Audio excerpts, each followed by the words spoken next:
Pattern number 4, the claw hammer.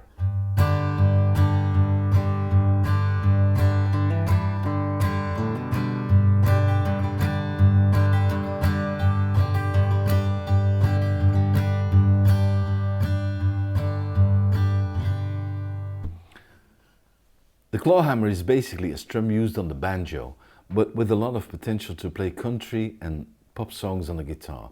I'll give you 4 different patterns to play with. I'll use a G chord for demonstrating this pattern. As you can see, the claw hammer gives us a beat on 2 and 4. 2, 4, 1, 2, 3, 4. Like a drummer would play on his snare. The basic pattern is this thumb and a strum, like so. Played like the claw of a bear. We use the thumb on the bass string and the strum, the claw, to give it a downstroke. So we go like this.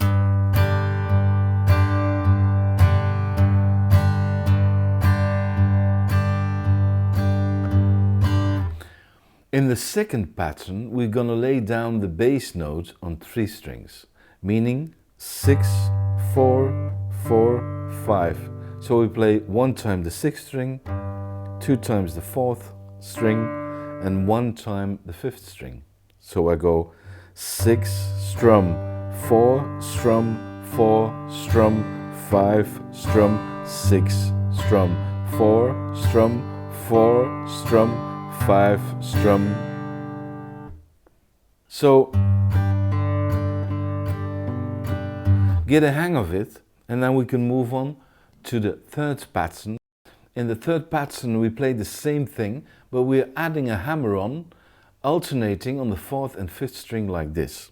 6, strum, 4, hammer on, strum, 4, strum, 5, hammer on, strum.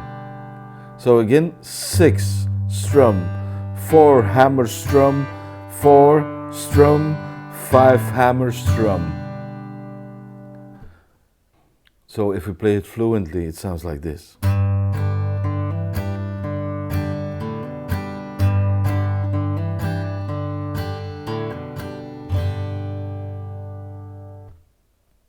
In the 4th pattern, we add a few picking notes on the 1st and 3rd string like this. We pick 2 strings, both the E strings, the low E and the high E. The thumb on the low E and the middle finger on the high E string. We play them together.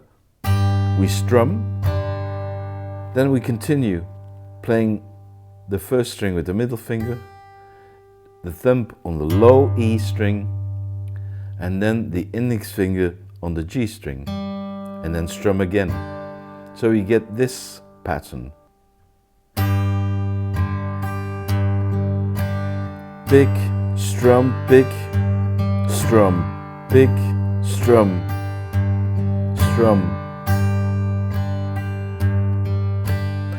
At first it sounds maybe a bit difficult, but if you play this for an hour you get a hang of it.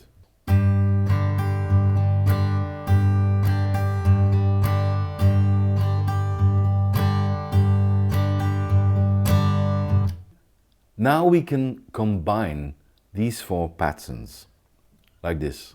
Number 1. Number 2.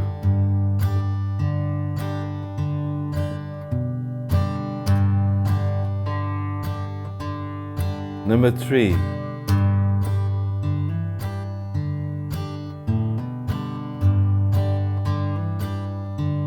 Number 4.